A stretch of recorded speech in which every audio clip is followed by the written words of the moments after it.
Peace. You have reached prime time with a purpose. It's the Real HD Show, the Higher Discussion. Don't get nervous. We're about to go below the epidermis. We're about to get deep enough to swim in.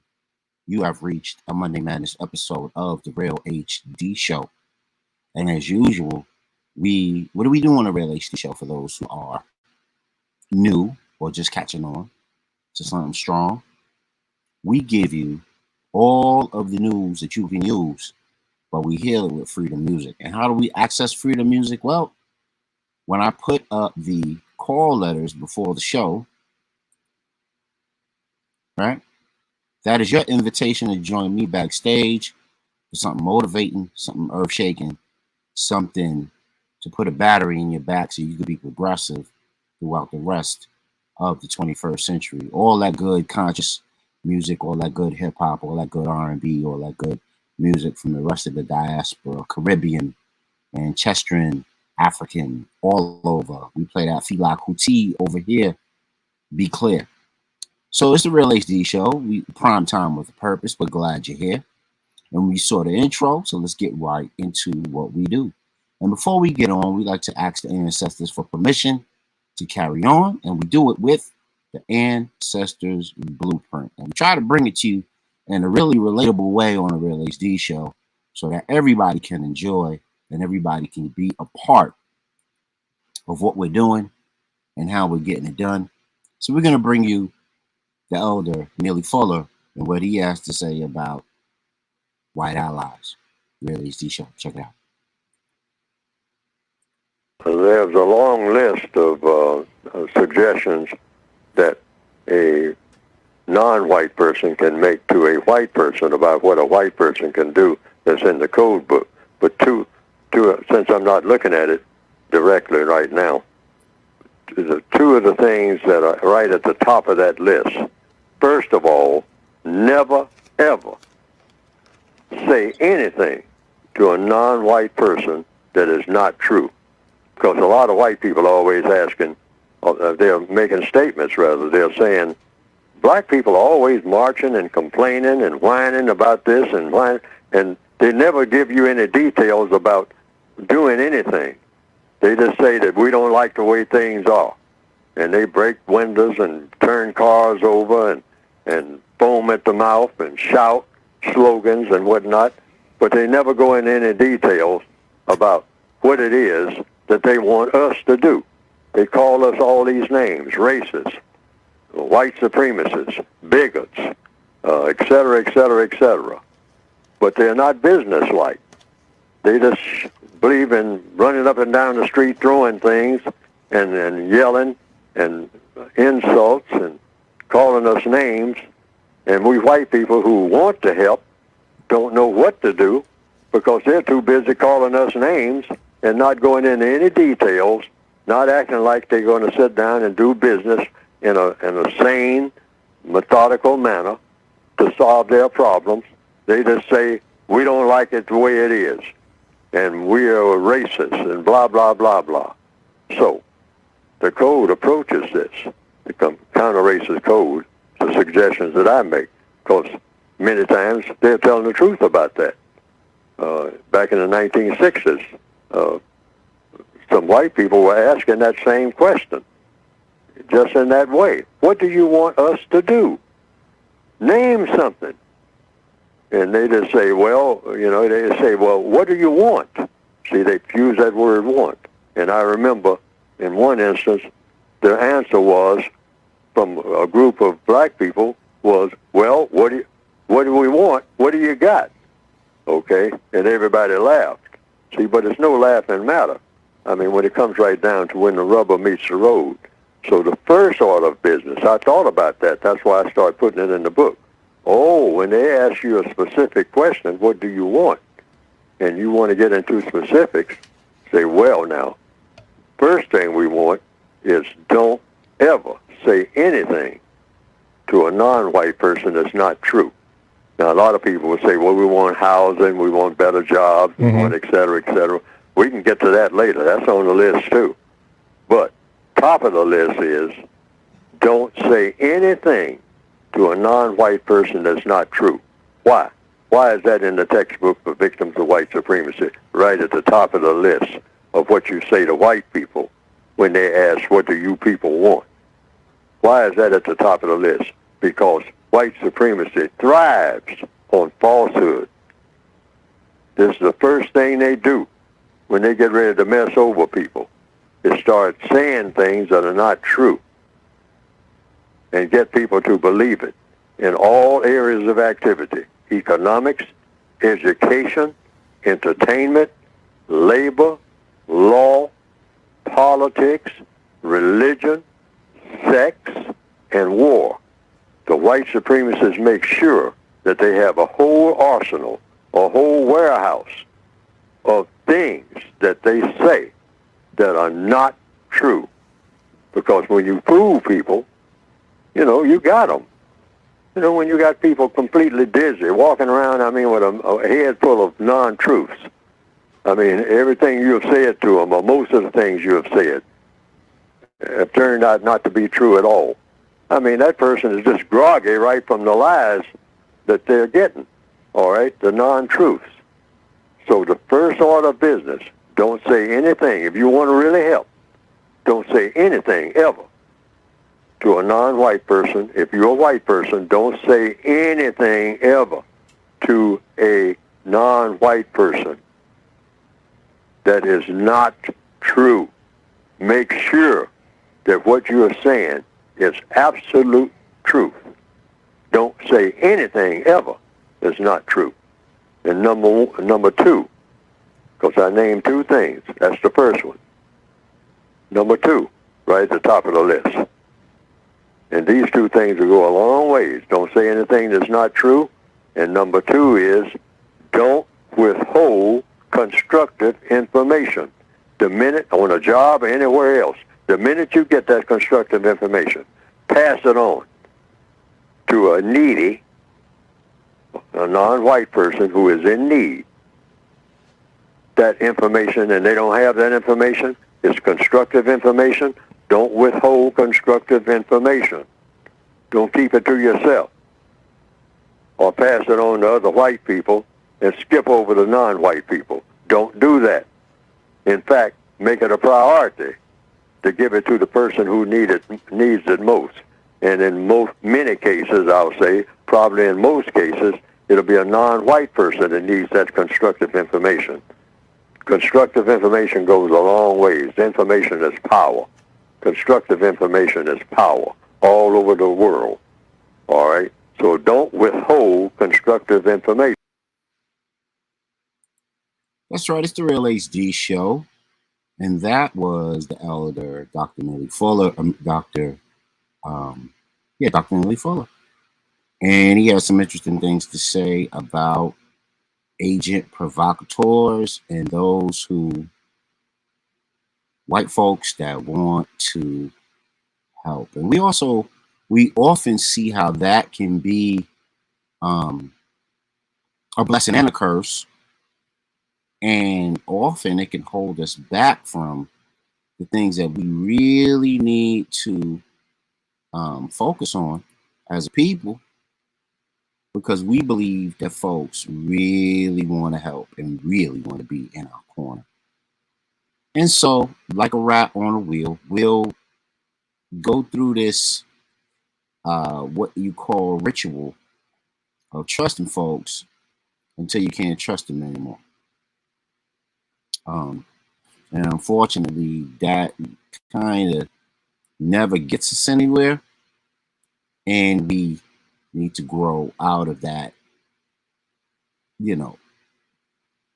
super naive thinking. But as we move along, we're going to have a word from our sponsor, and then we'll be back with the rest of the Real HD Show. Peace, y'all.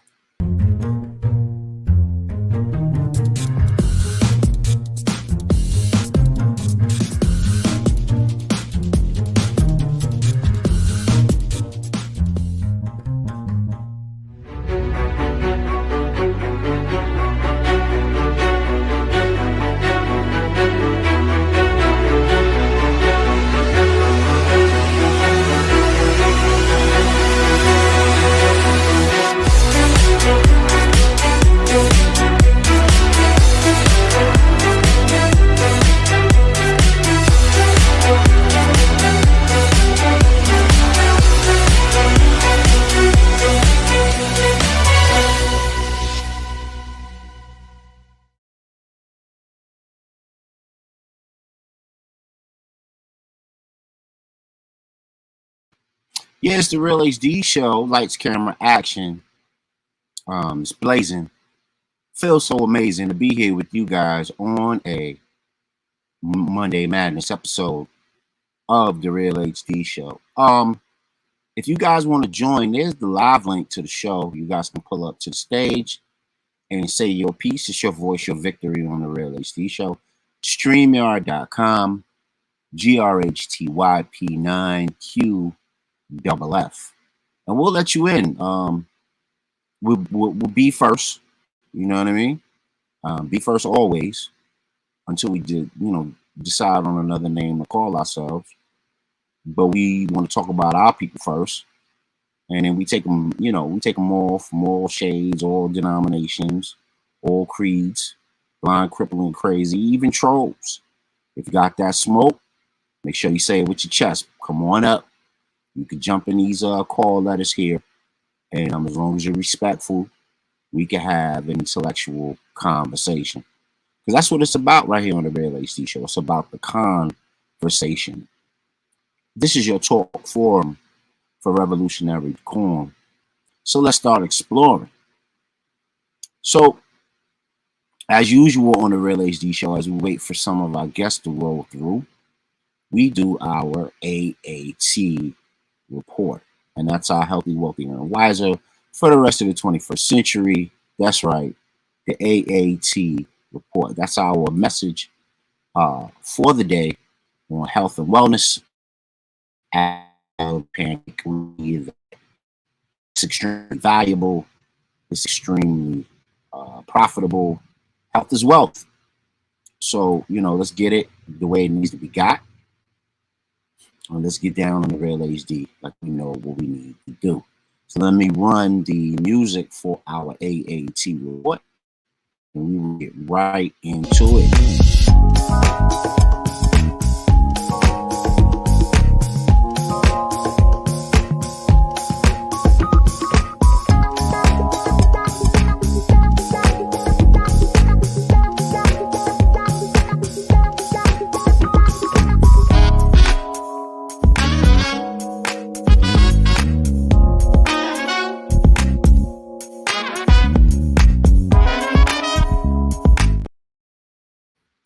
Yeah, man, that's our new This is intro. buku, a South African herb. Buku. Have you ever heard of buku?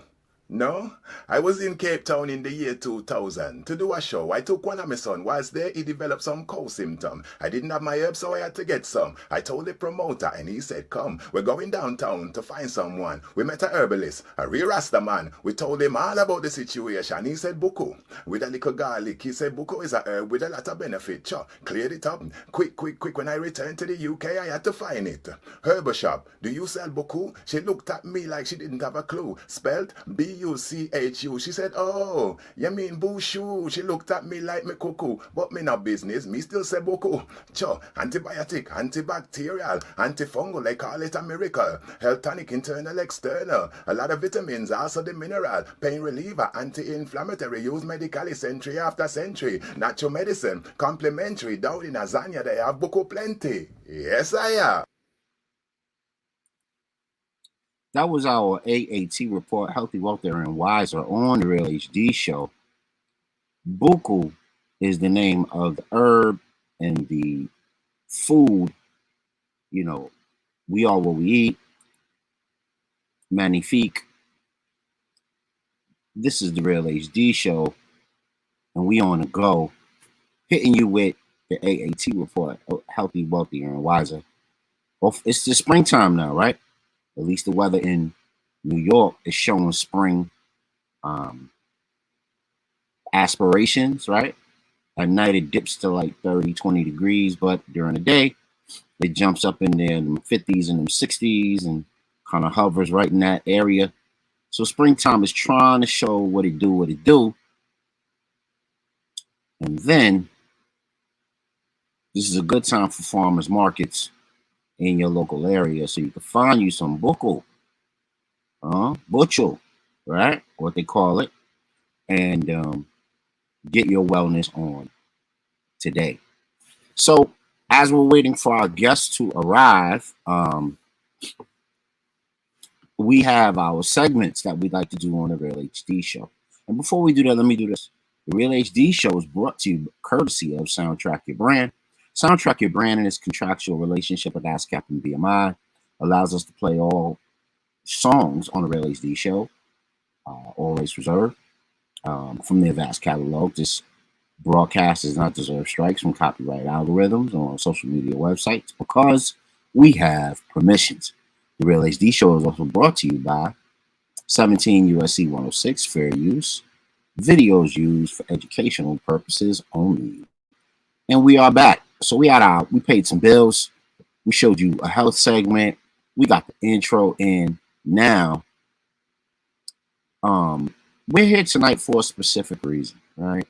And I'll show you the topic of our show. CointelPro, right? So we know through the years, this has been a meddlesome, troublesome, bombastic way to subterfuge, blow up our movements from the inside out, right? And Dr. Neely Fuller said it in his expose earlier in the show that we are way too trusting and we don't even know what we want. So when we get amongst the midst of other folks, we don't know how to define. We don't have the nomenclature, the definitions, the language to really express what it is we want. Ain't them social inequalities a bitch? We don't even have the nomenclature to express where we're really at with things. But I know where we're at. We're on 5 Facebook channels right now. You know what I mean? You can catch us on the Real HD Show page. That's the main one. When you can catch us on 5 others, you can catch us on YouTube, on Prime Time with Purpose. You can catch us on Twitch TV at the Real HD Network. You can catch us on Twitter. You can catch us on Instagram at the Real HD Show 7 page. So don't be afraid. Join in. Let your comments tap in. You know, get the tapping. Because we're here for this tonight. CointelPro and its disastrous effects on our progression over the years. Now, why did I pick this particular topic? Because I saw some recent dealings in the news, some recent, articles and whatnot about how we know BLM was a mess. It brought out a lot of people in the spirit of freedom, justice, and equality, but of course it was far lacking in that department.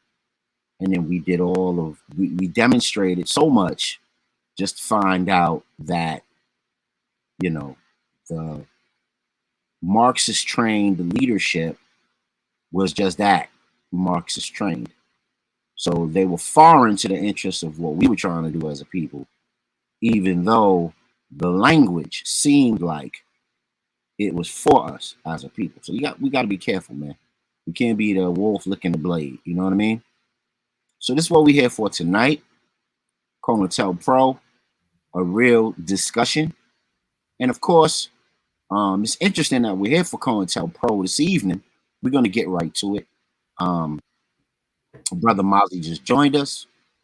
And this is very interesting because now that CointelPro is back in the news, I don't know if you want to call this CointelPro 2.0, but it is what it is. It's here. And we got to deal with it.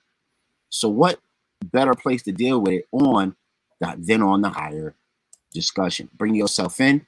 Each one bring one, and let's get it done. So I'm going to go to an old school CointelPro, but I'm going to make it part of one of our segments. This one here. The Stolen Legacy Moment right here on the Real HD Show because y'all need to know about CointelPro. Check this out. See if you rocking with me. Let me know. Shed some light in the comments. Let's get to it. By any means necessary. At this point, I question the whole purpose of the Black Panther Party. In my thinking, they were necessary. It was a shock treatment for white America to see black men running around with guns, just like black men and saw white men running around with guns. Yeah, that was a shock treatment. It was good in that extent, but it got a lot of black people hurt. My recruitment by the FBI was very efficient, very simple, really. I'd stolen a car and went joyriding over the state limit, and they had a potential case against me, and I was looking for an opportunity to work it off. And a couple of months later, that opportunity came when FBI agent Roy Mitchell asked me to go down to the local office of the Black Panther Party and try to gain membership. We tried to develop negative information to discredit him, just like we did everybody else. We, meaning the FBI, I tried to come up with signs of him doing drugs or something, and never could. He was clean. He was dedicated. I've had private conversations with him. We got along pretty well. 2 weeks later, a gun battle on Chicago's South Side further escalated tensions. A former Panther and 2 policemen were killed. The deaths provoked a response from informant William O'Neill's FBI contact. All right, we're not going to watch the entire thing. Peace, Brother Maz. What's going on, bro? Oh, man, just hanging in there, man, trying to do the right thing. Yes, sir. Same here, bro. You know? How's the family, man? Everybody's good. Good. Everybody's making moves. Making dad very proud. The kids are right now. Good. And, Good. Great. How about yourself, man? Yeah, my daughter's getting ready to graduate, and then she has to go give up her title. So we have to go down to Poughkeepsie, I believe it is, and she's gonna crown her successor. And so, yeah, man, them kids will do you proud. You give them a chance. You know, you kick the baby bird out the nest, and they do their thing. You know, you gotta take. They may fly back, but at least they fly back with something. Yeah, man. You know, that's what it's about. That's what it's about. So yeah, man, are you familiar with the theme of the night? Yeah. Yeah, man. So we had our CointelPro, and we made it part of our stolen legacy moment because, you know, that's a history that a lot of folks would rather forget. A lot of folks at large in the macro community would rather forget that terrible level of subterfuge and terrorism that they brought upon a progressive movement in the country that was supposed to benefit melanated people. What's your thought on William O'Neill, man? I felt bad for the brother, man, because, at that time it was, let me try to get out of trouble. You know what I mean? And, there was a little brainwashing going on. And his attitude was, hey, let me do what I can do. But he said it right then and there. He's like, listen, man, this guy was clean. He was living clean. He stood for what he stood for. He wasn't no degenerate, He don't use foul language. He's eating right, he's meditating. He's doing all the things that you want a person to do. And, he set him up to be taken out. By that person, I'm assuming you're talking about Fred Hampton. Yes. Yes. Yeah. So we want to be clear. That really affected him the rest of his life because he's never been the same. Right. As much as he tried to justify it, he, in his own interviews and writings, man, he just has never been the same. So it's sad, especially at that time frame where, we were coming into our own in terms of our own African identity, culture, politics, we were growing up in neighborhoods together. So, when you see someone who looked like you had an affinity towards them. Oh, absolutely. And so you had to break that spiritual bond, that energy, that how we vibrate and get drawn to each other like a magnet, man. And then you had to break that. And when you break that, you're going against the laws of physics, man, and the laws of nature. And that's what he did. Yeah, man. That was a very interesting time because the fervor or the motivation to want to be a part of that was so great that their numbers swelled really fast countrywide. My mom was a Panther. My dad was in the Nation of Islam. And, I got the name I got because of them being in the energy of that vibration and that movement. You know what I mean? I didn't get a Judeo-Christian biblical name like most people, Michael, Daniel, what have you. My grandmother told me I was supposed to be a Daniel, according to her. You know, but so you know that reflects what's going on right now. Because are you hip to a couple of the findings in the news that during the police protest movement over the last couple of years, there were a lot of agent provocateurs, informants, and such planted inside of those movements, depending on what state you were in. They probably had one in every state or in every major city, and it's different when it's just like conjecture, but now it's actual proof that there were, because some of them had to testify in court, and we'll go through a couple of them because there's 4 that had major impacts over the last couple of years, but well, 3 actually, and it's very interesting. What say you, man? Are you hip to all of the news, all of the new developments with the informants in the FBI, CIA informants inside of the George Floyd protests, BLM protests? Yeah, I mean, if you remember, even here in Rochester, when all the Daniel Prude stuff was going on, remember the city went crazy that one night, and you watch social media, and people were filming agent provocateurs. Man, I mean, they showed the one guy on Lake Avenue in that rainbow. He walks over, everybody, and all of a sudden he breaks out his little sledgehammer and ping, busts the whole window out. And then you hearing on all over social media, they're over at Rainbow, over on Lake Avenue, and then everybody runs over there. Right. You know, the mob then follow. So yeah, there's all now. It's at a point where it's almost like this country wants to create a riot-like situation so that they can further put people away, take people out. I'm not sure. We'll leave that for the audience to decide based on the information they're exposed to. But yeah, that's kind of crazy. Absolutely, man. So we have some information, and there's 3 people that I like to highlight. But before that, let's get to something really quickly. And this is a rather strange story, but it's kind of in line with well, before I do that, let me get to this. Let me do this really quick. Let me show you a tip. Are you familiar with the new Budweiser commercial? No, you know, when it comes to TV, I don't know commercials. Okay, so let me just put you on. Let me show you, and I'll show the folks at home because it's a little bit of an expose. Give me a couple minutes. Morning backlash brewing against Bud Light over its product placement deal with TikTok star Dylan Mulvaney, a transgender actress. I got some Bud Lights for us. Her post on Instagram last week showing her surrounded by cans of beer connected her transgender status to what has historically been a male-dominated brand. This month I celebrated my day 365 of womanhood, and Bud Light sent me possibly the best gift ever, a can with my face on it. The hashtag Go Woke, Go Broke has been trending online, with some customers turning against the beer, including musician Kid Rock.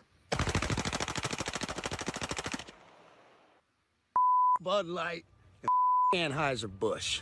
Have a terrific day. Bud Light and its parent company, Anheuser-Busch InBev, have apparently been silent on social media. Not a single tweet from either since the day of Mulvaney's Instagram video. But the company did release a statement after false claims were made about the Bud Light marketing team being fired, saying, "From time to time, we produce unique commemorative cans for fans and for brand influencers like Dylan Mulvaney. This commemorative can was a gift to celebrate a personal milestone and is not for sale to the general public." All right, so we could do that all day. I just want to make sure I alert to that. And your thoughts, man. You know, they got brand, they getting brand endorsements, man. The Trans Am's, they got the brands endorsements now, bro. Listen, man, they're everywhere. That's just where we are going with this stuff, man. We got to continue to push. And I got to find it because there was a actual marketing campaign that was designed back in the late 60s around the whole same gender stuff. And a lot of that was based around, population control. And now, as you know, as we move forward with social credit, 15-minute cities, all the stuff that we talk about, part of that is you got to do away with a big chunk of your population. So I'm not surprised that, Anheuser-Busch is going down this way. There's money out there to be had, and people are trying to get it. Yeah, man, look out for that suggestive marketing, man. It's something evil out there, man. What's interesting is that people talk about, oh, well, it's just an advertisement. Well, what is advertisement for? Mm-hmm. You know what I mean? You don't spend billions of dollars just to say it's just an advertisement. You spend billions of dollars to influence people. And right now you have a world, what did Anheuser-Busch say? Well, we sometimes make commemorative items for influencers. No, that's new. That ain't something they've been doing all these years. The whole influencer world has been the past 5-10 years in particular. So for them to make it seem like it's something they've been doing for years, they're blowing smoke at us, man. I agree. I agree. And what's even more interesting is the market that they choose to target. So that's a male dominated market right there with Budweiser. And what's the targeting with the market? You got somebody looking like Judy Garland, and she's on the cover with the sleeves up to the arm, and the Trans Am is looking like Judy Garland, and then the suggestive marketing. I'm no longer going to give an opinion on whether I like or don't like that Trans Am group. I'm just going to show the inferences of what the market wants to bear on the people, and then you can make up your own decision. But the reason why I put that clip on was for this. Another product placement company, Visa. Visa moved part of its C-suite to Atlanta to diversify its company rankings. There goes that ESG, that DEI again, right? But making a dent in the city's income equality problem is an uphill battle. I think that title says it all. I don't know if we need to read much into what this is. So Atlanta is the new hotspot. Visa moves their corporate types to Atlanta to take advantage of the new kind of momentum that Atlanta provides business-wise, right? But yet, you could take advantage of the cultural diffusion, but you can't do anything to help the Atlanta people, the black and brown people, boots on the ground. Even though, you got the DEI at work from a cosmetic perspective, but you can't do anything to help those people feed their families or get ready for this, economic transition in real time. What's your thoughts, bro? I think it's twofold. One, it's a sad state of affairs that you're trying to deal with city inequality with all those black folks down there talking about how they done made it and they want to brag about it. And how many people we know that have moved down to Atlanta and talk about how great life is in Atlanta. And then we talk about if there was any place that was close to a black city, it used to be DC, Chocolate City, but now it's Atlanta. In terms of the per capita of some of the people that live in Atlanta, some of the richest black folks live in Atlanta. But yet we still have major income quantities. And they're telling you the problem is still an uphill battle. Come on, man. But from the optics, what is that telling you about where all this DEI stuff is headed to, man? The DEI is just another term for bullshit ass jobs we give select Negroes to buy them off. They become the spy network in the black community because all of us going to run to DEI, and then everybody's going to put their name on a dotted line and give up their personal information. So now we keep track of all those individuals who sign the sheet when they go to the functions. Yeah, man. Shout out to Tone Talks, man. Check out Tone Talks show on YouTube. Real dope brother out of Cali, and he gives a lot of information on the racial wealth gap. And the reason why I like his show is because he gives real statistics on real information to get black folks out of their economic delusions. You can't freaking prosperity preach your way through improving your economics. You can't college your way through improving your economics. You got to know the information, boots on the ground, get involved with the structures, get involved with the legislation. That's pretty much the only way that you're going to do it, because that's how the gap was created in the first place. So shout out to Tone Talks. Check his joint out. I love his 60 seconds explaining the racial wealth gap. And he gives you real numbers, real boots on the ground. One of the statistics that he gives is that according to Bureau of Labor Statistics, white businesses own 90% of the retail revenue in the country, and black people get 3% of it. And outcomes 90 to 3%, and we've been here 400 years plus. So I mean, you know, all of the reality TV, all of the posturing, all of the BBLs, all of the celebrity functions and dinners ain't going to remedy that. But see, that's what we're told, and that's the tricknology. Yes, sir. You know, we think because we have more shows on TV and we all can be entertainers, we can all end up on Love and Hip Hop and Basketball Wives, and it's funny because then we don't catch the subtleties of, I don't know anybody on Basketball Wives that's actually a basketball wife. You know what I mean? You know, I watch the show, but you peek and see what's going on, and it's the same old stuff. And so we think we've arrived. We think we've arrived because Tyler Perry has a huge estate down there that he purchased, and he does all his movies down there. But we know this brother is notorious for not paying his people. You know what I mean? So the list, and it just goes on and on and on and on. But this whole visa moving down there thing is another piece we have to focus our energy on. Is the goal is to get people thinking along the lines of having credit cards and things like that. Why? Because something's supposed to take place in July, and that's going to automatically be tied in. Let's talk about it. Speaking of that, let's go right to this. Power to the people news.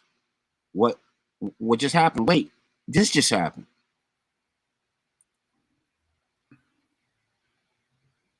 BlackRock's office in Paris burned. Ooh, you need a byline for that, bro, or we all right? We good, but you might want to give it to the people. Okay. Let me see. Let me grab that real quick. You could give us your quick synopsis while I pull this up. The gig is up, man. People see the thing in a lot of these other countries, they do have better access to real news and to what's happening than they do in this country. We have very corporate controlled media. So when we start talking about stuff that is actually happening, people look at us like we wearing, tinfoil hats and that we going cuckoo for Cocoa Puffs. So that's the major thing that is going on that we don't understand. And if you've ever traveled to any place outside of the U.S., you'll see that areas where we you want to get these people out here talking about commies this and commies that. But you know what? In these communist countries, these socialist countries, they all tend to have access to more data, more information, more real news than we have in this so-called free country of ours. So when you talk about BlackRock, people are like, well, who the hell? You can poll the average person walking down the street who's BlackRock. They would not even know who the hell BlackRock is. Yes, sir. Hey, we got Marcus on here. Peace, brother. What's going on? Blessings. All right, man. So let me get to this. Byline on here, and I'll read it so the people could be fully aware of what's popping on. Thank everybody for watching the show, and we can get it. Let's see. So it says, we noted that that pension protesters in France gathered outside of BlackRock Paris headquarters. The protesters have now stormed the building. And this, I guess, this is a take from when it very first happened. France faces another wave of widespread protests, strikes following an unproductive discussion between the Prime Minister Macron and labor unions. The failure to reach compromise on the unpopular pension reform, which extends the working years for individuals, has fueled 2.5 months of public dissent. And then caps off with brothers and sisters, all types of people for that matter, rocking out and setting it off. And I think those people are very, very hip to what's going on and what they're trying to put down in Paris. What's your thoughts, Marcus, when you see that BlackRock's office is stormed in Paris? Can we just real quick? No large. Before you start, right? Marcus. Okay, go ahead. Before you start, I'm going to help the people out there. If you don't know and understand, BlackRock is a global investment management company based in New York City, and it operates globally in about 30 countries and clients in 100 countries. And they are one of the largest investment firms on the planet. Manages assets over $10 trillion under management. 10 trillion. And they also, and thank you for clearing that up, brother, and they also manage most pensions. Yep, I was going to say BlackRock manages money for large institutions and pensions. So go ahead, Marcus. Go ahead, brother. Largely, this is a twofold protest. One, it's because they raised the age of the pensions, but two, because the way that Macron did it was real shady. Like, right. He basically circumvented their parliament. What he did was akin to the president of the United States raising the Social Security age through an executive order. That's essentially the same type of action that was going on over there. So you've got the people mad that they're raising the pensions, but more than that, that the president is taking on extra power, more so powers that he shouldn't have, and in favor of large investment companies, which we all know and hold to be true, the ones that are actually behind the scenes running everything because they hold all of the capital. They make all of the decisions on what's to be done behind the scenes, because again, if you control the gold, you control the people. And that's what the people are not very happy about. We also see similar stuff going on in other parts of the world where governments are just unilaterally doing whatever they feel like. We see the protests in Israel over Netanyahu. Yep, right there. Over Netanyahu jumping in and saying, hey, now I'm going to be in control of the judges too. And it's really, really, really concerning when we see more and more governments across the world, including our own. Let's not get it twisted. The American government, okay, the presidency and Congress, and even places like the Federal Reserve, which isn't even really part of the government, are taking all of these extra powers onto themselves that were never bestowed to them by the people or by the Constitution.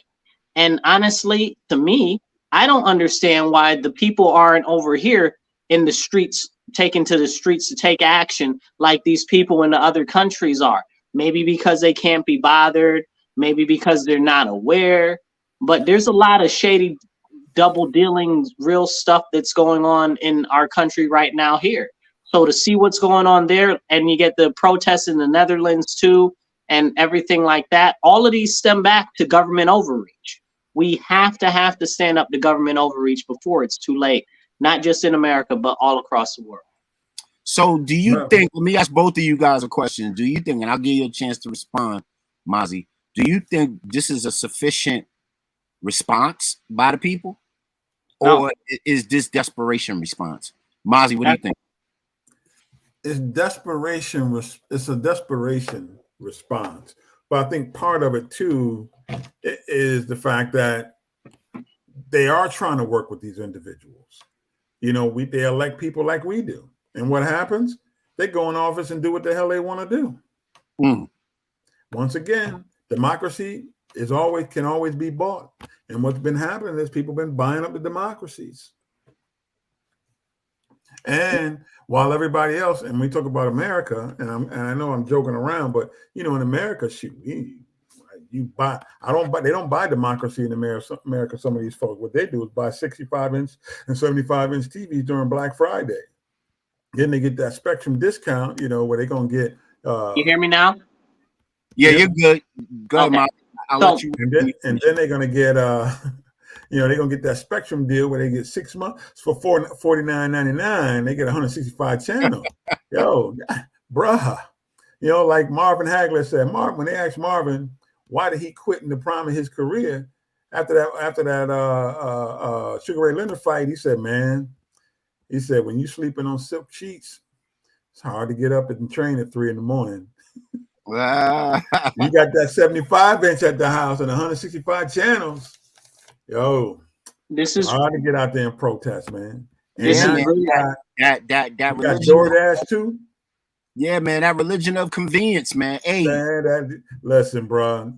They used to say the revolution is not going to be televised. Tell them it's not going to be delivered by DoorDash either. Ain't gonna be no revolution. Because listen, the level of weakness and sissification that we got going on in this nation is beyond me. It's extremely abhorrent, and our forefathers and our forebearers would be rolling over in their graves right now, seeing what type of soft individuals we've become, not to stand up to our government for what's being done to us. You ask in France what's going on, are they doing too much? If you ask me, they're not doing enough. Okay, France is always good for a good revolution, okay? They need to be snatching these people out of there. Okay, you saw what happened the second that the protests started to kick off and get real serious. Now Macron wants to leave and go to all these other different countries. Now he's touring the world. Are you serious, bro? It's because he knows that they be done guillotined his behind. Yeah, like they did the dude in Sri Lanka, the leader of Sri Lanka. Yeah. It wasn't no coming back for that cat. Yeah, listen, he won't be in the sequel. I'm about to watch YouTube. Right. I'm about to watch me a reel on television. I mean, on my laptop and see me some twerktastic. I don't care about no revolution. But that's what it is. People got so comfortable with the what do you call them? The nice things that we have, right? And I guess yes, exactly. Exactly. The creature comforts, right? That's what they used to call them. Yeah. And, but that's what it is, right? Because they've got us like animals in cages, right? Give them bread in circuses and they'll never revolt. This is the circus, man. This is what we're seeing right now. I like that quote.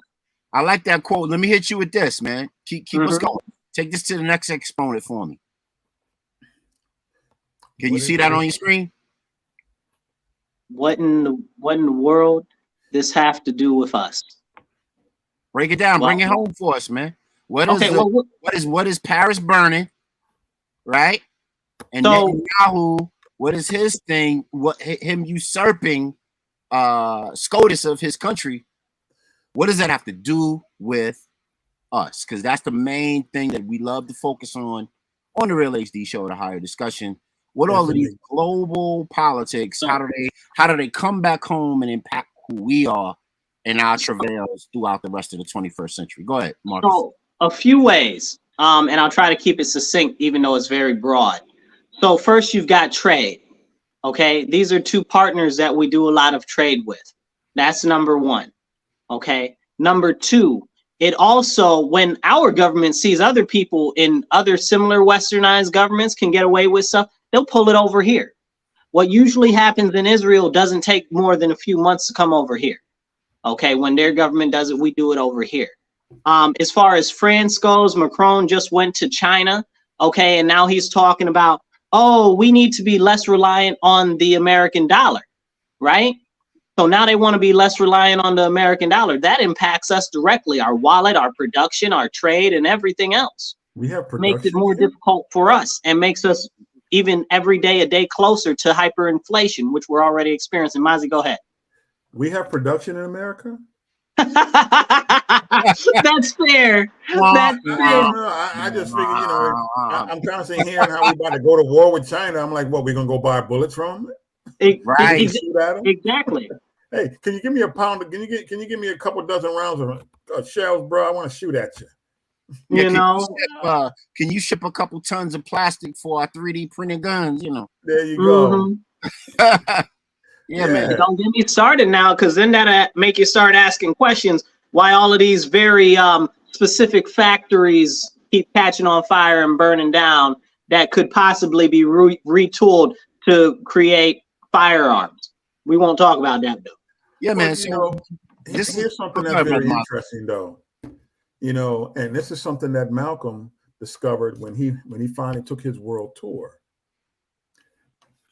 Marginalized people on this planet are no longer wanted. It ain't about needed.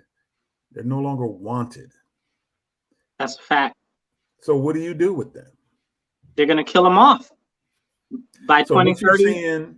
So what you're seeing in France, it ain't happening to the elite. It's happening amongst the common Joe, who most people feel like, they don't need to be bothered with this no more. Yes, sir. So we're here for this tonight. For those who are tapped in, we got a couple of people. Mob Crush is heavy. Instagram is heavy. YouTube is watching. We glad y'all tuned in. We got some people on Facebook watching. We're here for this. The new CointelPro 2.0, 2.5, whatever you want to call it. 2 men and a baby. I don't know what you want to call it, but it's here, right? And we heard our piece by William O'Neill in the beginning, which is the brother who usurped the Black Panthers movement, notably the incomparable Fred Hampton and his impact in what he was trying to accomplish. So let me ask you something, man. We got Paris burning. Do you think we got agent provocateurs in the middle of that too? Oh, definitely. Of course. That helps set that off, especially if they're targeting specific buildings, specific, edifices that have to do with the economy, that have to do with, the way the money flows, banks, etc. What do you guys think? Scare rich people, right? If you scare the people with the money and you scare the people with the power, then they're more liable to start crunching down on those that are underneath them. I was more referring to what you guys were just talking about folks being taken out. Is this another excuse to get people in a full on, so that cops don't have to use those rubber bullets anymore? They could load up the live rounds. There you go. So it's moving towards national policing, and that's what all of these westernized nations want, so that they can come in and do whatever they want and not have to be subject to local jurisdictions. Well, the other part too is you don't want to create the Kent State effect. Ooh, I like that. Say more. I haven't brought this up. I'm mad you did it before me. Go. You know what happened with Kent State was that the National Guard, when they came through, started having sympathy. Like, oh damn, we shooting other Americans. We were sworn to protect this country between foreign and domestic, but the domestic is my man who lived down the street. He ain't crazy. I know him. So that's why I gotta bust him upside the head. For no reason. And when I'm told we're here to protect democracy, freedom to all the people, freedom to protest. And now I'm over here beating them on the head. But if you bring agent provocateurs through, what happens is now it looks like these motherfuckers out of control. And we gotta control this. So now you're more apt to go about taking care of the situation as opposed to peaceful protests, things of that nature, where you're like, well, they're not really doing anything. But this one is like, yo, these people are out of control, and we have to control this right away and right now. Go ahead, Marcus. I mean, you also have to. It depends on how far out we want to game this, right? So we've got America giving up all of its weapons and armament to a country that barely has enough people to fire enough bullets to hit a target on the broadside of a barn, right? which doesn't make any sense. So they're shipping all of our weapons and stuff away from stateside. At the same time, they're bringing all these people into our country that are not subscribed to our way of life, people that do not have allegiance to America, people that don't know what patriotism is or anything like that. So then thereby recruiting those people into those positions of force would make them more amped to do whatever they're told to do. We also have the issue of the UN and NATO, okay? And those forces continually being dispersed all over the place. Places you need to look out for in the next upcoming years: France, America, England. Watch what's going to happen to the people in these countries. I'm trying to tell you now, if you're not paying attention, you sleep. They about to get rid of a whole bunch of people. I love my country and my nation, but shoot, at this point, I'm like, should I move to a BRICS country? It's concerning. That's an interesting question. No, I love that. Great follow up, man. Great follow up. So we're here for this tonight, right? The new CointelPro. And what does that mean? And then now you got one of these people that were directly involved in the skirmishes that were BLM, because of course that didn't amount to much except for a couple of people getting paid. No real laws that came out of that to protect Black men from being murdered in the street by police officers. Hey, she got a mansion though. Stop. Right. She got a mansion. Don't be hating because she got her mansion. Yeah, man. So, you know, we got this gentleman by the name of Michael Adam Winepeck, and he was down with the FBI. They hired him. If you could see it, FBI paid violent felon to infiltrate Denver's racial justice movement, right? So it's I'll read a little bit of a byline to it. Let me see if I can find it.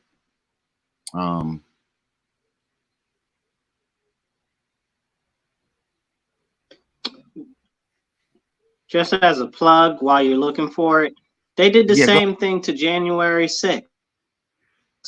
Most of that was none but feds. Yeah, most of the stuff that was involved in the January 6th issue, most of those people were feds. They were either direct feds, okay, or they were working for the feds. And most of them even looked like they was the feds, which made it even worse. You know, and now that they've released all of these tapes and all of these hours and hours and hours, thousands of hours of tape, now we're seeing that people were trying to stop these people that were trying to do violent stuff and tear stuff up and stuff like that. Man, that wasn't nothing but an excuse for our federal government to try to take more power and to start to lean on the people even harder. We saw that directly after that with what Nancy Pelosi decided that she wanted to start doing and stuff like that. It was grotesque. And the fact that any of our countrymen allowed that to go on and allowed the government to start to come down like that is horrible. But they brainwashed them and they sold them a false narrative, said, oh, this is an insurrection. But what happened in Tennessee the other day wasn't an insurrection. Come on now. Don't pee on me and tell me that it's raining. Come on. Let me throw this video to you, and then we'll be right back with a follow-up to Brother Marcus' retort. Real HD Show. Check it out.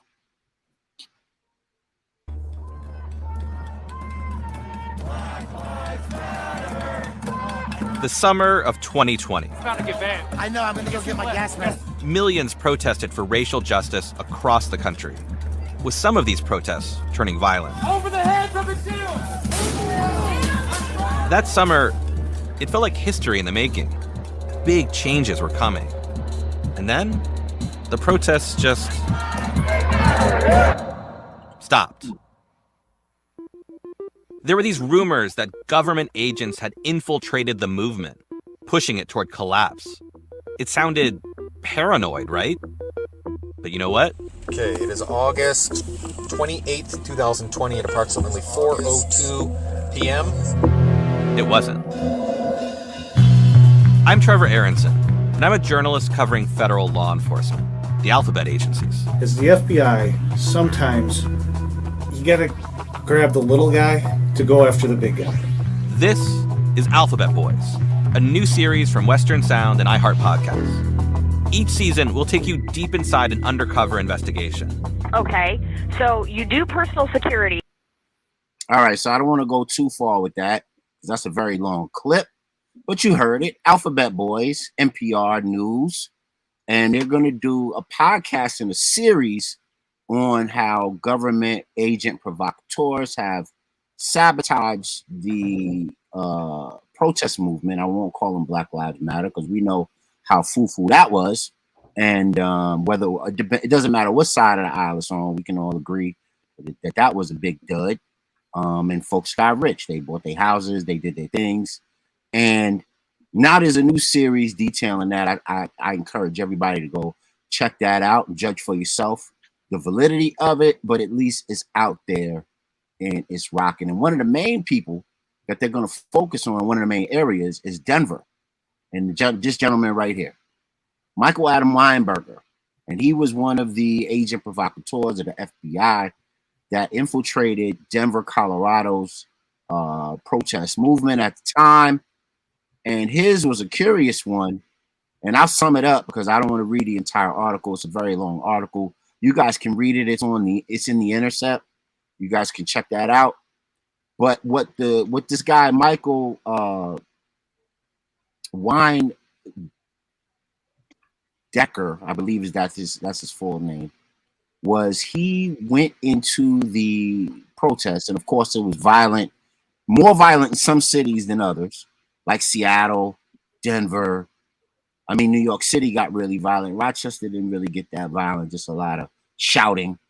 What? And they don't bust out all of the stores in my neighborhood. Come on now. No. I meant as far as, the police using maximum force on the crowds.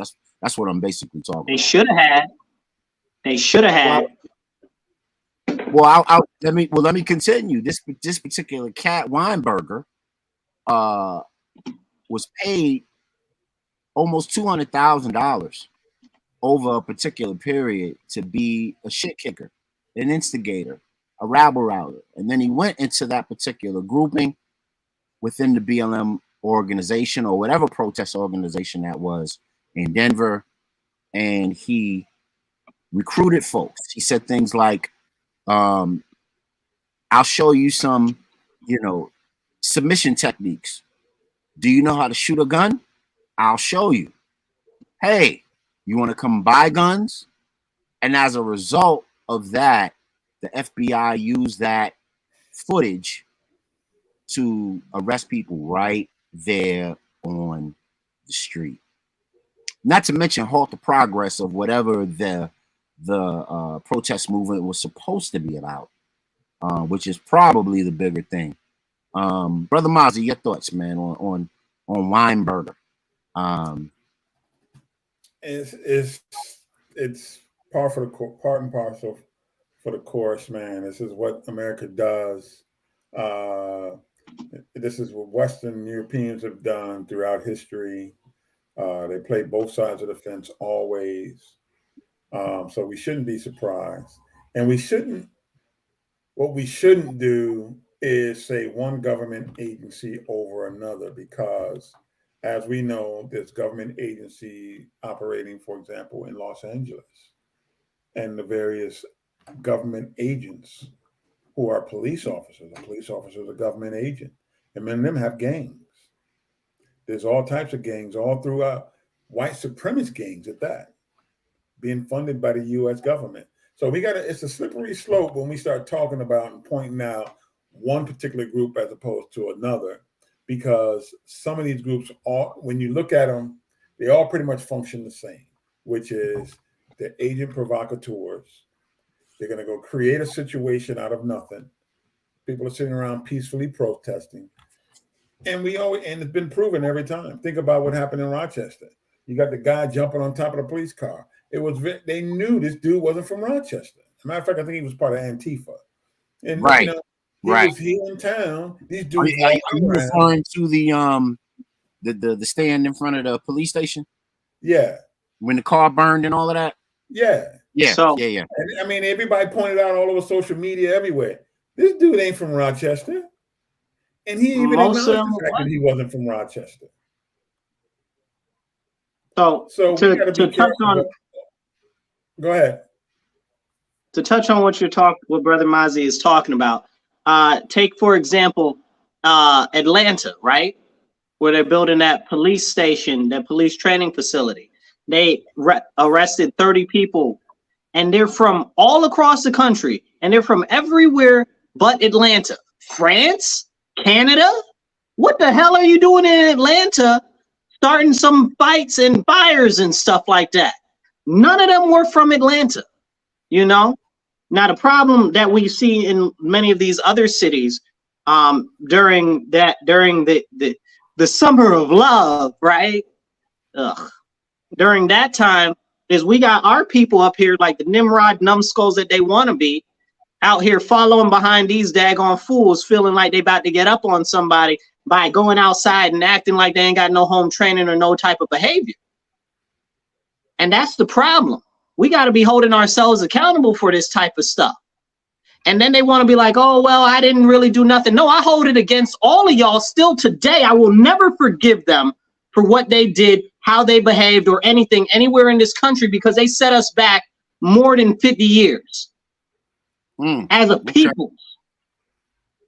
And we're never going to recover from that as blacks in America. That's interesting. Sorry, I got a little bit emotional. Nah, you good. You can express yourself, your voice, your victory on the Real HD show. So now we're talking about, and you know, we're here tonight for this CointelPro, the new one, and we just went over Michael Adam Weindecker and his particular involvement in being an agent provocateur working for the FBI in terms of this. And you made a good point, Mozzie, and that takes me back to Elizabeth Stanton.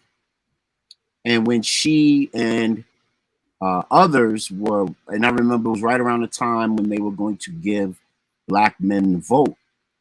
And of course, feminism was, you know, just rearing its head in the country. And they were pissed. They were like, why would you give the black men the vote over your own women? And what won over that particular time period for black men to get the vote was the fact that black men fought in wars. That was one of the main catalysts toward giving black men the vote. But then, of course, we see how those two entities or those two paradigms, which was social justice for our people and feminism, were set diametrically opposed to one another. And then, of course, we have the result that we have today with our women all twisted over feminism. And then at the same time, we not knowing to do, and we don't know what to do with our vote to be progressive. We're very split with that. Yes, we are. Now, you know, a little history that I don't think people understood when we started talking about CointelPro. It operated in many ways in our community. And so what it created was spy networks. And people are like, spy networks? What do you mean by spy networks? What you had was data collecting institutions. When you went to go get HEAP, what'd they do? You got to give them all your information. When you went to a neighborhood organization to get some weatherization, had to give them all your information. When they talked about creating these community groups that would help revitalize our neighborhoods and our communities, what would they do? They have big block parties and everybody signing up, giving up all the information. And don't think that individuals weren't putting asterisks by certain names. Well, we know Mr. Johnson down there be trying to drop the knowledge on these young boys. We got to keep an eye on him. You know what I mean? He's kicking the Willy Bobo. We can't have that.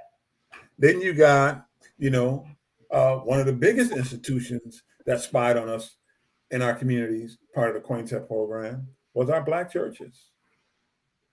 We got to call it for what it was, man, and call it for what it. I'm just trying to give a little history behind this. And we wonder why we were always a day late and a dollar short, but our pastors was always coming out with a new ride, new Cadillac, you know, what's that, digging the scene with the gangster lean, sunroof top. What's that song go again, man?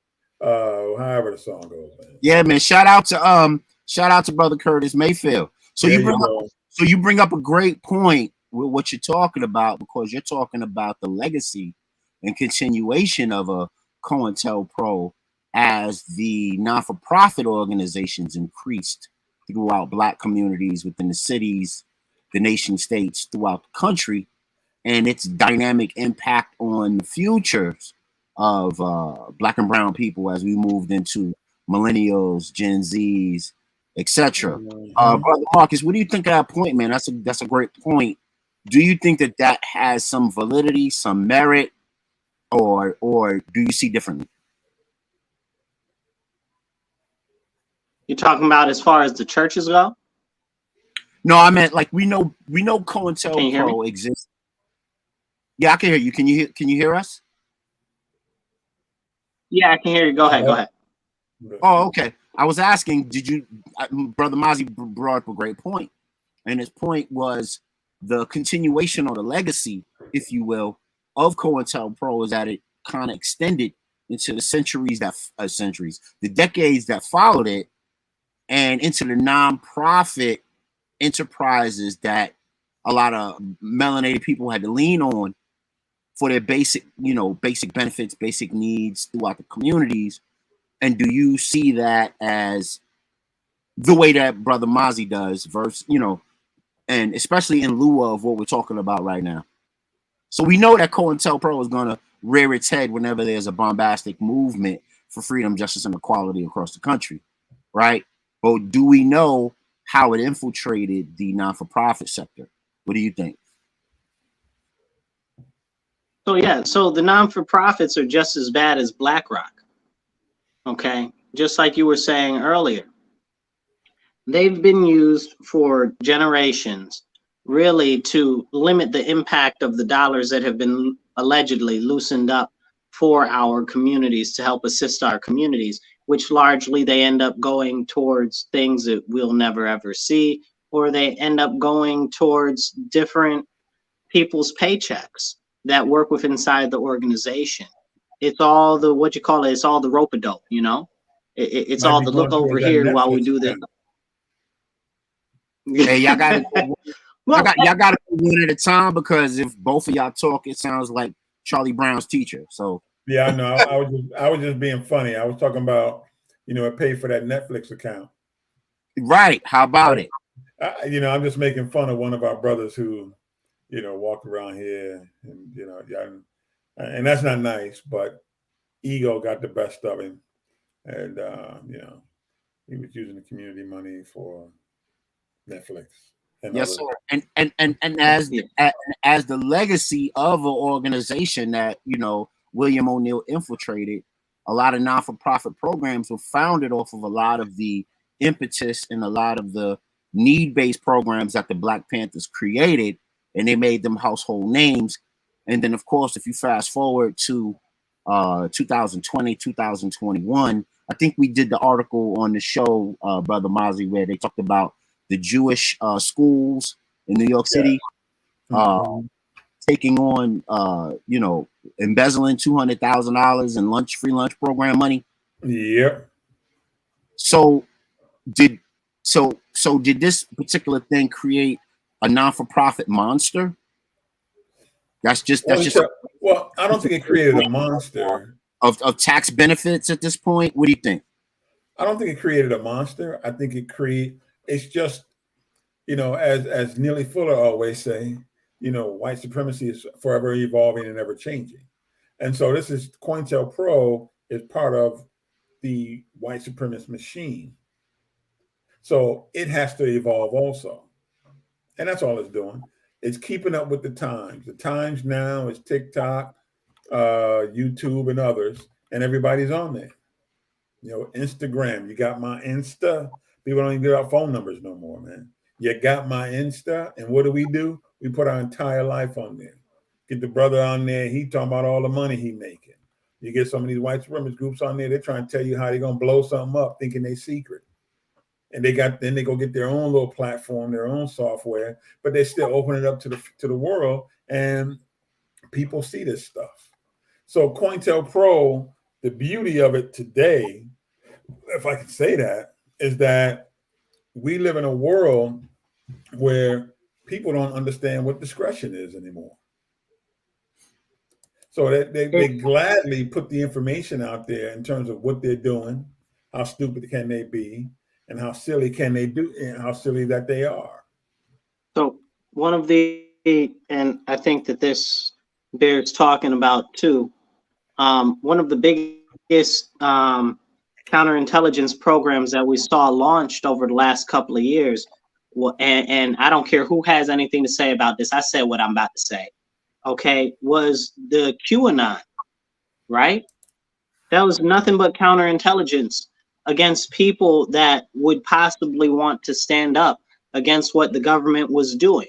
They mixed a whole bunch of truth, okay, even if some of the truths would have been considered conspiracies, but they were true nonetheless, with a whole bunch of fake, faulty information to attempt to give people hope and false hope at that manner. And that's what a lot of the new counterintelligence stuff that we see going on is putting in false hope or false light, or like Brother Mazi was referring to, you got all of these things on social media, Instagram and Facebook and stuff. All of this stuff is fake. You don't show what's really going on in your life most of the time. You show fake stuff. So then that gives people say, hey, well, I want to do this, or I want to be like this, or I want this, I want that. And none of the stuff is based in reality. You know, like it might be reminiscent to what reality is, but it's all a game. We are being gamed by the biggest subversion program orchestrated by anybody ever in the history of humanity right now. And we're seeing it on all different levels, as Mazi said, and it's not just one particular alphabet agency. It's almost all of them. And with more things going online right now, even, for instance, and I'll keep it brief because I know we got to get ready to go here soon. So look at Amazon, right? Amazon's got the Roombas, right? They got the Blink stuff, right? They also got the other Ring doorbells, right? And now the government's trying to pass the Restrict Act, which would allow them to gain access to any type of server that has more than 1 million people on it. So that means they'll have access to your Roomba. They'll be able to map out your house. That means they'll have access to your Ring doorbell, your Blink. Okay, they'll have access to all of those other social media accounts and everything. Like, we are really losing all of our privacy, and all of it is being aggregated into profiles. Like, they don't call your Facebook profile for no reason. They used to pay profilers in the FBI to do a job to profile somebody. Now y'all out here on the internet profiling your daggone self, giving them all the information on yourself freely. And now they know everything about you, what you believe in and everything. And you're easier to manipulate because they have more and more data on you on a daily basis. And you keep letting them get more without standing up and pushing back against it. Let me not get on too much of a high horse. Now you good, Cambridge Analytica. You know what I mean? Let's you know, everybody remembers that. How they, you know, manipulated and twisted up Facebook for political purposes. So we're back here again. CointelPro, the new one, and I want to talk about this particular woman here because Brother Mazi brought up a great point, as Brother Marcus, about how this stuff is evolving, and where women weren't the face of subterfuge and deceit and agent provocateurs, but yet and behold, here we are. So you got a woman here by the name of April Rogers who faked the name Chelsea, infiltrated the Minnesota Black Lives Matter protests, of course, as it was rallying for George Floyd, and began to try to coerce people into buying firearms and to doing harm through people through firearms, and had to admit such in court. So it says one of the activists lured to a meeting with Rogers, described walking into an apartment, and there's two guys sitting there with her. Rogers asked if she could find her an illegal gun to buy. The activist recalled, "I'm not going to sell you anything illegally," a firearm enthusiast told Rogers and two companions to the left. then left, rather. Rogers invited a second man, like the first, entered the apartment to find two men with Rogers. They said their names were Mike and Omar. Mike was missing his left leg from the knee down. Omar was a kind of Middle Eastern looking guy with a beard, both tattoos, both very buff. When called as a witness in a state court hearing, she testified that the Justice Department instructed her not to answer questions about the FBI investigation. Quote, "I've been told to respond. I respectfully decline," Rogers said under oath. Colorado Springs Department declined to make her self-available for the interview. And then lastly, what the FBI did have been effective. People have become more cautious about what they're doing, which is a shame because no one is doing anything illegal. So this woman here, and this is the evolution of it. So now you got college age, Mary Jane's, Becky Sue's involved with the game of subterfuge with the FBI, CointelPro. Chelsea is really April Rogers. And then again, she was a run tell that. Let me go ahead and, report what I've learned, or at least coerce people into committing felonies for whatever gotten gains she had with the FBI. What do you guys think of that? Her property too, as they say, as that book said, her property too. What do you guys think? This is okay. So it continues to happen. You know, you saw the guys that were like allegedly they were gonna kidnap Gretchen Whitchemeyer. Okay, come to find out that it was the FBI that coerced them to do it the whole time, and they were released from the first case, and then they tried to try them again afterward and convict them. But we see this more and more and more, and honestly, this is a long running, and I don't want to take any specific points at that specific agency, but that's a long running thing that they've been known for. They've been known for, you look at who blew up the World Trade Center the first time. They gave them the munitions to blow it up. They sold them to them, and everybody knows it. Everybody knew it, but nobody talks about it. These are important things that need to be talked about. These people have done so much that's been a detriment to all of us, and they are the ones who create most of these, whatever you would call them, domestic terrorists or what have you. They create them.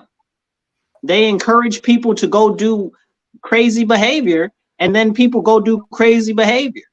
That's exactly what we see with the girl that you were just talking about. That's exactly what we see at Capitol Hill with John Sullivan, the Antifa Black Lives Matter dude. Okay, that's what we see with all of these people. It's ridiculous. Brother Mozzie, what do you think of April Rogers and the evolution of the CointelPro model? Well, the model is still the same as it relates to that, because you still have an ongoing demonization of Black activism. So what do you do to help further that along is you send someone like her in there to say, hey, see, look at it. There's going to always be one or two in the crowd that's so angry and so emotional that they don't think right. And they may say yes to, hey, we got some guns. You want some guns? And that's right. And you see what happens from there. They get caught up. Yes, sir. And that's kind of the way it happened, especially with the Weindecker dude. He was more like the, like the PD the pedophile. Hey, you want a lollipop? You want a gun? Come get it. I'm around this tree here.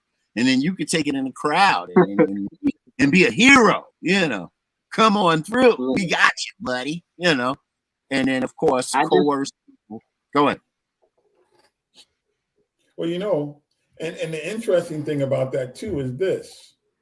There are a number of people who look like us, who they may not be there as agent provocateurs, but they're there as undercover observers. And what happens is there's that fine line between being an agent, an undercover observer, and agent provocateur. Because although you're observing, somewhere along the line, you're going to get caught up in the mix. So when do you just be an observer to where you're actually involved in and become an agent provocateur?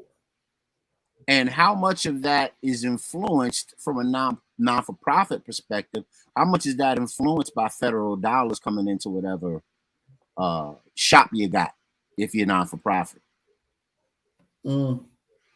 Like, that's the question. Weren't you there? I thought I saw you there. We had you. We see the drone, and you were standing right there. And I know you housed the the company where we you help young people get jobs, and you getting them federal dollars. Well, we can pull that. We can pull that from you if you don't give us some names, and the coercion and all of that begins. Brother Marcus, your take. Listen, I just go on and assume that anybody that paid too much attention to you as an individual is working for the feds. You guys ever been out someplace at one of these, like you go, and especially when I was in college, you remember you ever go to some of these events, man, and dudes that just want to be your friend? Yeah. Yep. I know you've been there on that, man. Oh yeah. Especially going to some of these TWIs, big ones. Oh yeah. We went to. And you chilling, you at the event thinking, we 19, 20, we think we power to the people, we doing this. And what happens? We out there, and some dude who's just like, why this dude? Because you know how we are. Why this dude all up in my mix, man? All right, we cool. Right. They want to bring up subjects and talk about stuff. You sitting there like, nah, bro, it ain't that serious, man. What they say around the way, who is you? Yeah, who is you, man? Who is you? And that's when you notice too, when you ask that question, what happens to them? They eventually, you look around 5 minutes later, they're on the other side of the protest. Yeah, they in the wind, or they get the beatboxing. Exactly. My name is Yeah, man. I remember, having gone to a large SUNY school, man, I thought we thought we was really in the mix on the protest back in the day, they about to change tuition by 12%. And I was already in Albany. So it was like, we about to all the buses from SASU and all them come riding on into Albany, man. All the students are like, yeah, we protesting, yeah, Bonder, and then you had the apartheid stuff was going on at that time too. So, we thinking we down for the power to the people, free Mandela. It's like, yo, man, we were so infantile in our protest, but there was always people there that always gave you that, like, yo, who the hell is this dude? What? Right. You look at this dude like, what? Yo, look at this fool over here. Yo, why this dude all up in our mix? You and your boys sitting there talking, because, the reality is, let's call it like it was. When you're 19, 20, you at the protest. Yeah, you there for the protest, but you also scoping the honeys. Let's be real. So you over there, you and your boys gathering. Yeah, power to the people. Yo, you see what happened over there, man? That one over there. See this group right there, man. 4 of us, it's 4 of them. Which one you got? I got that one. And then all of a sudden some dude just come on over and he all in the mix, man, talking about, and we should go and we should do. And you're looking like, who is you? Who is this? Who is you? Like my students say, who is you? Somebody come get their people. Yeah, somebody come get your people. Right. But it goes to show you, man, that if we actually think about this stuff, it always happens, man. And they're always there. Always there, man. Yep. And they will make their rounds to all the people there. If you watch them, there's always a couple people, man. That's why when you do these protests, you always got to walk near the back, off to the side and just look. Always go somewhere high ground where if something go down, you can always get away. That was always the way I looked at it. Like, okay, what's the escape route? If somebody come from that way, I can go. So, you planning all this in your head, but also look at the people, man. There's some people who just, and then there's other folks that be scheming. And I think to touch on what you're saying, I think a very important thing is to bring into actuality what we're experiencing right now is with all the pent up aggression and feeling that people haven't gotten what they deserve or they deserve more than what they've gotten because the government has conditioned them in the schools that they should be treated differently and everybody deserves a trophy and life is so unjust and unkind to them and everybody's so oppressed. Now everybody's so angry they look for any outlet that they can to tear some shit up. Excuse my language. Okay, they look for any outlet that they can to fight the power, so to say. And none of these people out here are fighting anything. If you wanted to do something, would have been a revolution. January 6th wouldn't have been nothing. It would have been there would have been a real revolution. Like y'all don't care. Like the government is bending y'all over more and more every single day. We got the CBDC going on. We got the we got the internment camps that our glorious Governor Kathy Hochul is trying to bring back. We got all of these different things. We got the food issues. We got everything else they talking about. They want to start rationing again. Are you serious?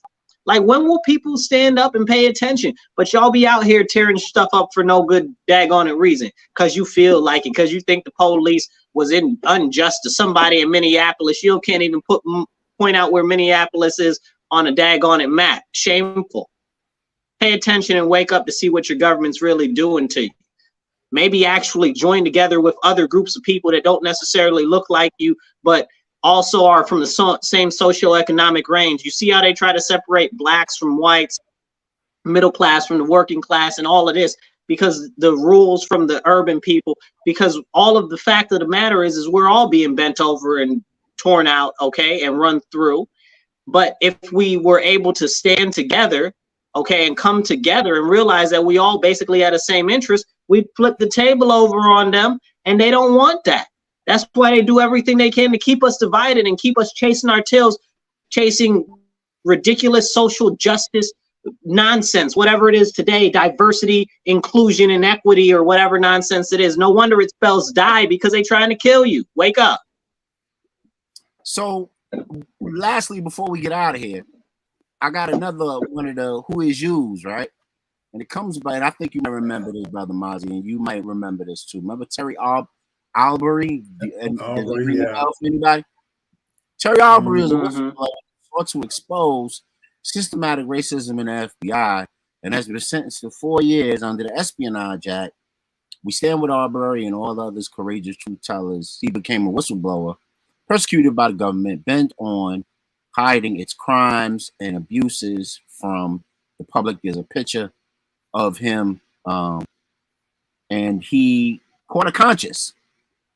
You know, he agreed to be an agent provocateur, but caught a conscience. And what was interesting about him and why I brought him up is because as I was reading his travails in court, one of the judges was basically like, yo, you kind of screwed the pooch because you gave away U.S. secrets. Listen. Not the fact that you put the country under harm's way with your admission of being an agent provocateur. I found that to be incredibly interesting. Go ahead, Brother Mother. No, he told on him, man. They didn't like that. Right. It's just that simple. Listen, we let you in here. Here's the problem why we don't let you people into what's going on. Because his situation was, once again, he started to develop a conscience, and he knew and understand some of the things that were taking place just doesn't resonate, man. And you know, most of the time you get indoctrinated, but that melanin is strong, man. And so I couldn't do this no more, man. We're purposely out here doing things that we shouldn't be doing under the guise of national security. And it just ain't right, because it's happening to a people that overall love America and can't see themselves living any place else, except for maybe Jamaica. Let me stop, man. But here's what's going to be funny. all this stuff is going on. CointelPro is about to get kicked up another notch, and it's going to be part 2. So people pay attention maybe on Wednesday. Is in July, there's going to be a thing called Fed Now. So some of y'all who are using your debit card to get your bus ticket to the protest in Cleveland, going to realize a couple things. They tracking every move you make. If they let you buy a bus ticket. Every move you make, I'll be watching you. Yeah, man. Wasn't that the Biden executive order 14067A or something like that? Something like that. So people are concerned about that, but you also need to be concerned about the digital dollar too. Like this is just a precursor. It's all falling in place together. Before that, and that's what people don't understand. CointelPro is going into hyperspace. Because see, what's going to happen is you're going to try to go to that protest, and you're going to realize you used up your carbon footprint for the week. That's it. Yes, Mozzie. Somebody need to tell these people they ain't listening. But it ain't gonna matter. Just get your brand new smart meter on your house, and they'll let you know once again. Don't get no damn smart meter, y'all. You're gonna put the smart meter on your house. They're gonna say you used up your carbon footprint. We give you 100 points for the month, and you use it up in the first week, bro. I don't know what to tell you. You're either gonna stay home. They don't even understand. You can't go. You can't go out after work. You got to figure this out because we're going to control your dollars. We're going to control your movement. You got your electric car. What was that movie with Bruce Willis? Was it Bruce Willis? And the guy got in there and he hacked all the cars, and all the cars started driving out the building with nobody in them. Man, these people better listen. This stuff, it looks fun on Hollywood, man. But now, as we listening to this stuff more and more and seeing what's going on, man, Neely Fuller has never been wrong. So white supremacy is always showing you what they've done, what they're gonna do, and what they are about to do. And in that movie, they showed you what they're about to do. Electric cars are worse than carbon engines. But you know why we want electric cars? Is because we can control your carbon footprint for those useless. No, they can control you. It's never been about redundant population out there. We can control what you're doing. It's all about. I don't know if you got on before we went over this particular article right here. So it says Visa moved their executives to Atlanta to diversify company ranks, but still can't help regular folks in Atlanta make a dent in the racial income gap that exists. They don't want to. This is so what we're seeing right now, and I really wanted to touch on what Mozzie was talking about. But what we're seeing right now is you give the smart ones a way to make them think that they're better or they're achieving something or something, because you can't keep them down with the rest, because the smart ones might lead them to stand up against us. That's exactly what's going on right now. Okay, they give these type of people, a few different people, say, oh, here's some gimmies. You can add this, you can add that, you can be one of us, and try to make them like they're one of them and make them think in their head, and then they get sick in the head. Okay, it's a mental disease that they catch. Okay, and they think that there's something that they're not. And it's like, you remember where you come from, right? Remember who you are. Like it's like that. It's exactly like that. Now to touch on what Mozzie's talking about, Mozzie is over here being nice and genteel with y'all. It's way worse. It's 20, 30 times worse than what Mozzie is describing. Okay, they trying to put expiration dates on money. You're going to try to go to a specific store that's outside your neighborhood. They're going to shut you off. You won't be able to go there. And if you think it's a joke or some sort of conspiracy, you're damn right it's a conspiracy. Okay, because these people at the top levels of government got together in more than a room of 3, okay, to decide on what they about to do to your behind. Okay, y'all need to wake up because you're still asleep. Okay, a lot of people out here call themselves woke, but they're not awake. What's going to happen is you won't be able to move outside of your neighborhood. It's going to be back like it was the ghettos in Germany. Okay, when you tried to go outside your neighborhood, they freaking kill you. We just saw this happen in China where they were not letting people move outside of their neighborhoods or go outside of their neighborhoods to travel. Or, oh, like Mozzie said, oh, your carbon footprint, maybe you could only go on a plane once a year. But here's the difference, Marcus. Here's the difference. Folks ain't going to try to go out their neighborhood. You know why? Because I got 165 channels on the 75 inch. Why do I need to go somewhere? And I got DoorDash. I can get anything I want to eat, and pretty soon, all I got to do is call homegirl up, and she might come on over here and take care of it too. Or, you know, we got to get something from the toy store for that if I can't get me nobody. But shoot, people in this country is lazy, man. Oh Absolutely. my God. Even people who go to the gym is lazy. Hey, let me add on. So then, you know, you buy the DoorDash and you got the cable and you got everything popping, or your $1,000 technology, right? It's popping. And they say you've had 6 months of spending over the excess of your credit card. And that's a demerit. That's a social credit demerit. So now you don't now you get a demerit. You can't get delivery no more for the next 6 months. Because you're not spending your social credit. You're not spending your credit card healthy. You know what I mean? There you go. And know what they're going to say to you? Well, because of that, we reevaluated who you are as a human being. And we're going to limit how much time you get now and how much credit you're getting every month. Right. So that means this stuff sounds like science fiction, folks. I know it does. But turn off channel 0. Read the papers, man. It's everywhere. Everybody's dropping the dollar. The only way America's going to save itself is by create the digital dollar. What's very interesting about all of the things that you're talking about, especially as they roll out FedNow and the central bank digital currency and the rationale that they have it, which is diversity, equity, inclusion, were some of the things that our people have been trying to fight for centuries. And now all of a sudden, it's the macro message. But yet, according to Visa, they can't find a way to close the racial wealth gap while they move in a C-suite to Atlanta. Ain't that about a bitch? Yeah, it's real simple. You wanna change the wealth gap real quick, and we're just gonna play pretend, right? Like we're gonna talk about something that's real feasible, tangible, and can be done, right? Reparations. Charge people. No, that's a whole separate conversation, and also no, double no. But free what taxes. They can do, I ain't gotta pay any taxes.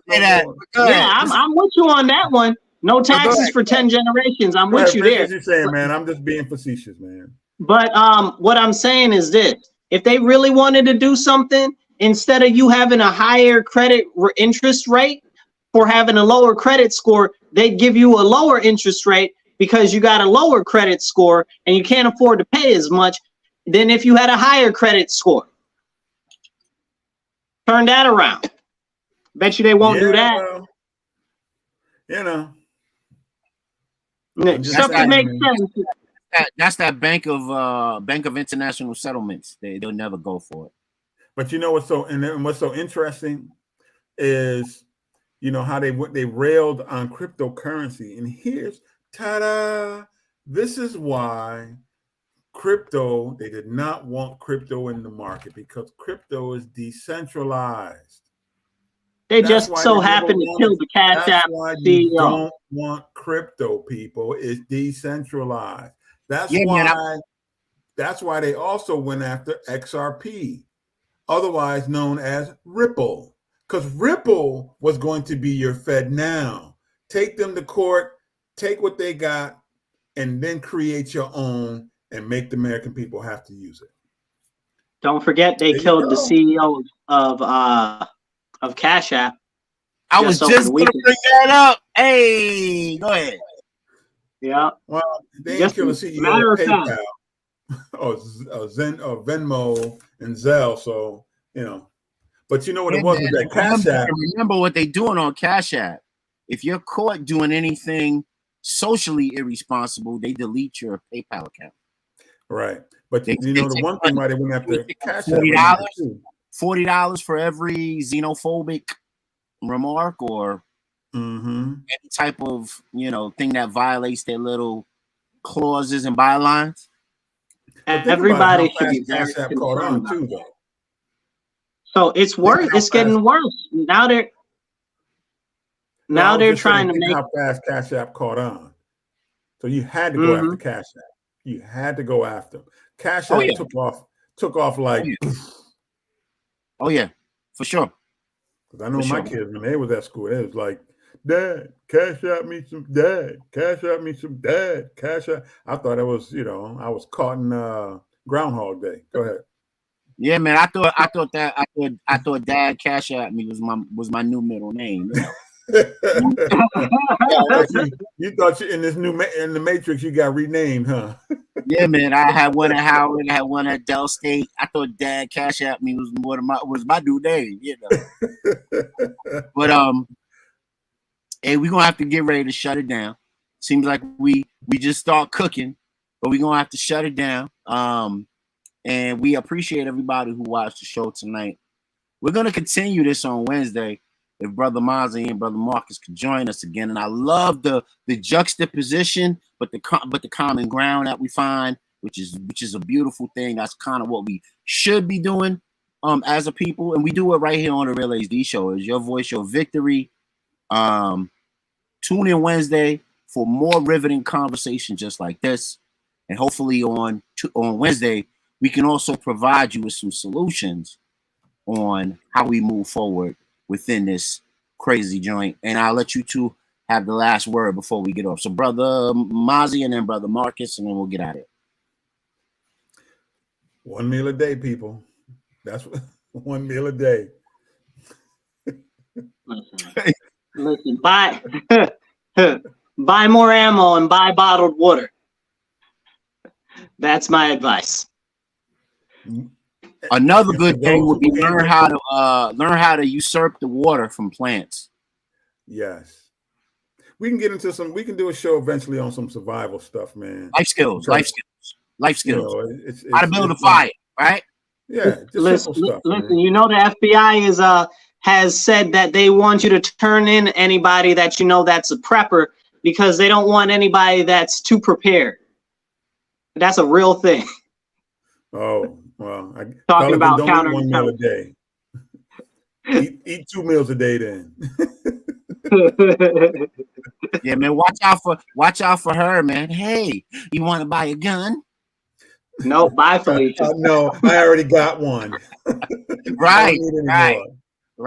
No, what? Y'all got guns? I lost all of mine in a fishing accident. Oh man, that's well, you know. I feel you, man. Those bullets, you know. Yes, sir. Yes, sir.